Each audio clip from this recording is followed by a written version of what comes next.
Gadis itu dipaksa untuk memanjat tebing oleh 3 orang jahat. Pada saat ini, tangannya sangat lelah. Jadi dia mencari batu dengan permukaannya menonjol. Istirahat dan minum air.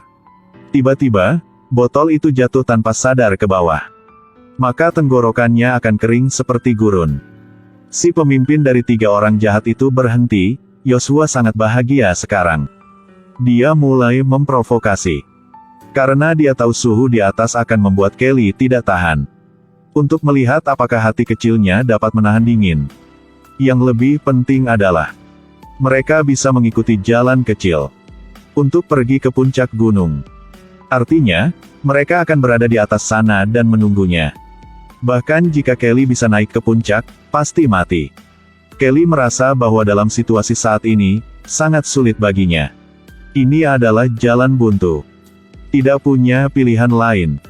Dia hanya bisa terus memanjat. Memanjat terus, tidak pikir itu jalan buntu. Untungnya, di sebelahnya muncul tali. Ini dari mantan pendaki gunung. Dia mengendurkan tangan sedikit. Meraih ke samping tetapi lengannya terlalu pendek untuk dijangkau. Lalu di kepalanya muncul ide. Gunakan gigi untuk menggigit tali ransel. Kemudian ubah menjadi kail pancing.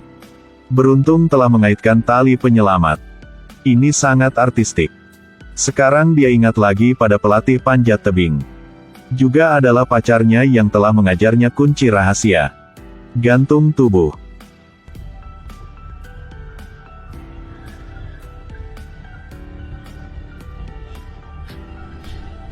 Setelah sukses baru bisa bersantai. Tapi berikut ini disebut yang paling sulit. Ada batu di atasnya, hampir tidak cukup untuk 2 kaki berdiri di atasnya. Ada juga tenda gantung di sebelahnya. Kelly hati-hati selangkah demi selangkah akhirnya naik. Ketika melihat bagian ini, saya juga gemetar. Tujuan tepat di depan mata. Tapi 3 pria menyebalkan itu. Saat ini juga sudah tiba. Sekarang berdiri tepat di atas batu di atas kepala Kelly. Mendengar suara mereka tiba-tiba terasa lebih dekat. Ini memang tidak berguna lagi. Yosua bilang mereka hanya ingin kamera itu. Hanya saja dia serahkan kepada mereka. Maka tidak akan terjadi apa-apa. Lihat tali yang dilempar ke bawah. Kelly mulai ragu-ragu. Beberapa saat kemudian, Yosua menarik talinya lagi. Melihat tidak ada apa-apa. Dia mulai mengancamnya lagi dan akan memberinya kesempatan kedua. Jika menolak untuk menyerahkan kepadanya, dia harus mati karena kelaparan atau kematian. Itu sebabnya Kelly memutuskan untuk mengambilnya kembali. Tepat setelah itu, Yosua menarik tali lagi. Terima kasih banyak, Kelly.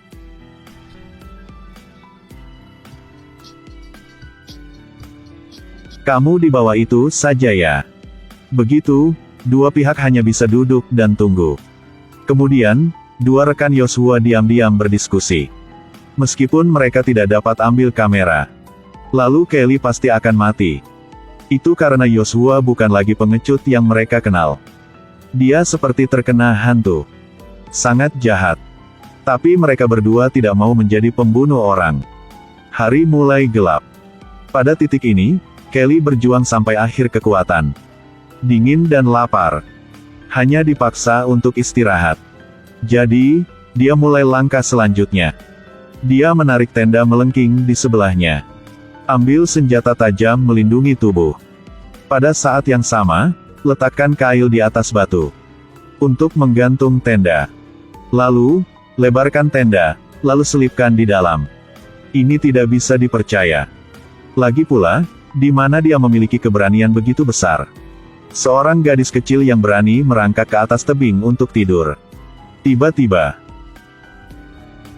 bangun, Kelly. Ternyata, dia dirasuki oleh 3 orang jahat di puncak gunung. Setelah beberapa serangan, Kelly hampir jatuh dari tebing. Dia dengan enggan memeluk tas yang menyerangnya untuk menahan nyawanya. Yosua di atas segera menemukan kesempatan. Tidak bilang apa-apa, dia segera memotong salah satu ujung tali. Sementara ribuan pound menggantung rambut.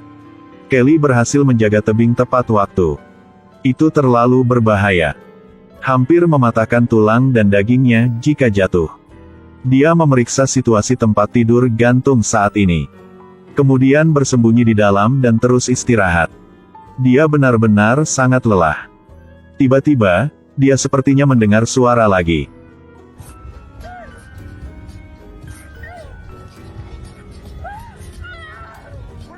Di mana kamera? Aku bertanya di mana kameranya? Kelly terpaksa pergi ke jalan buntu.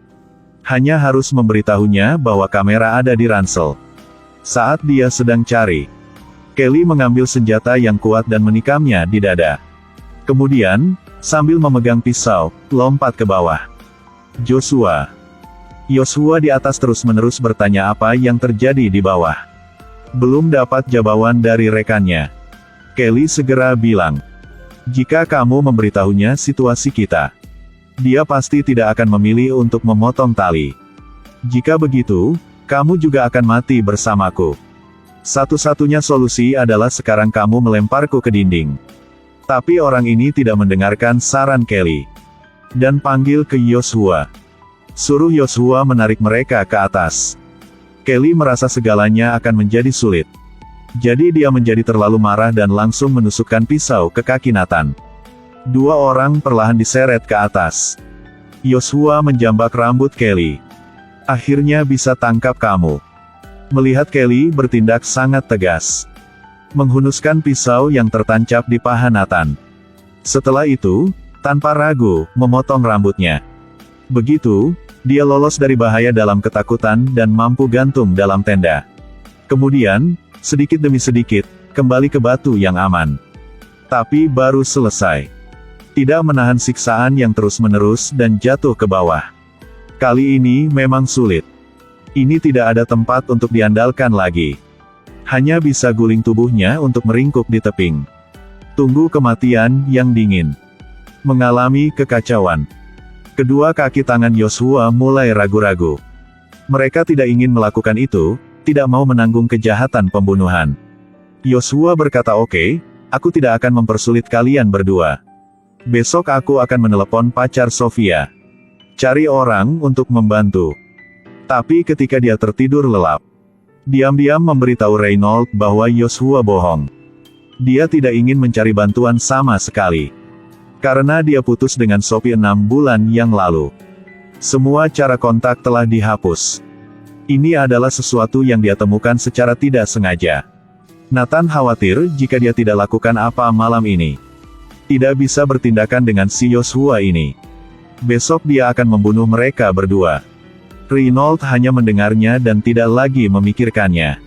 Dia dengan cepat mencuri telepon dan melarikan diri. Kalau kamu ingin melihat waktu, maka kamu bisa berteriak.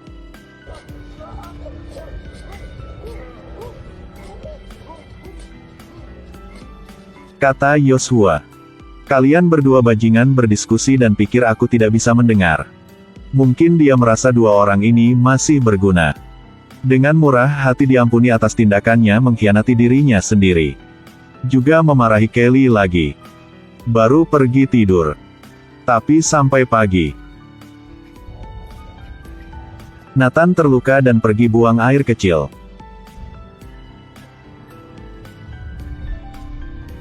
Kelly di bawah diancam ketakutan. Tidak tahu apa yang terjadi. Lalu, Joshua melemparkan ransel Nathan ke bawah. Lalu ambil beninya. Menyapu darah di atasnya dan meletakkannya di senjata. Tidak lama setelah itu, Reynolds juga bangun.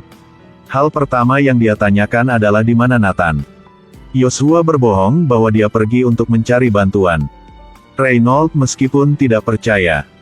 Tapi dia tidak berani melawan. Jadi ambil inisiatif untuk pergi.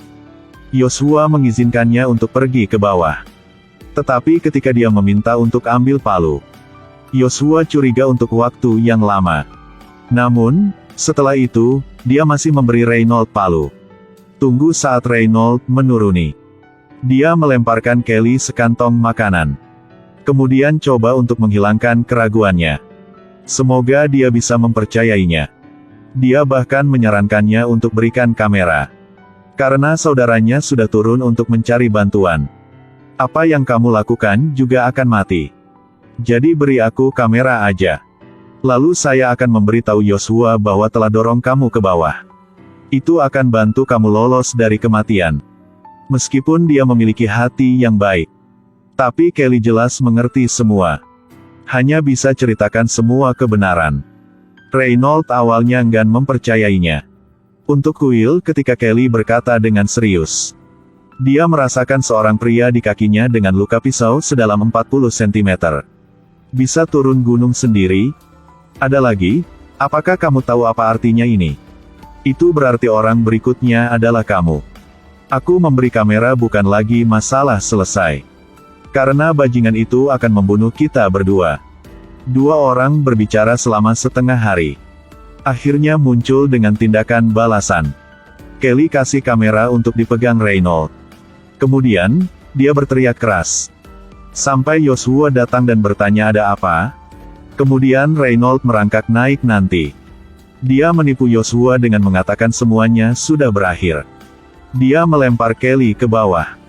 Yoshua setengah percaya dan setengah curiga.